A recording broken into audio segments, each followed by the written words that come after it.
Kitty's food. Ayan, iba pa ang kanyang food. Kanyang mga pagkain. Ito na yun.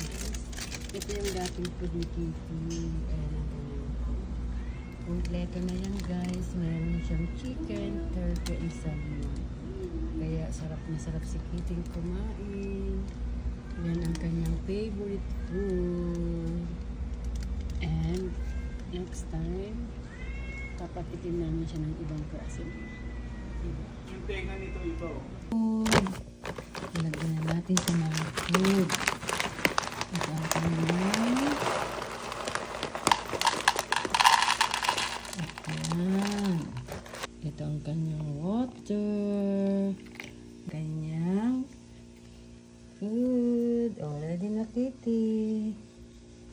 Ayan na guys si Kitty. Nag-i-eat na siya. Yum, yum, yum. Crunchy. Super crunchy naman ang food ni Kitty. Ayan guys, ang kanyang food. Okay guys, thank you for watching. Bye-bye.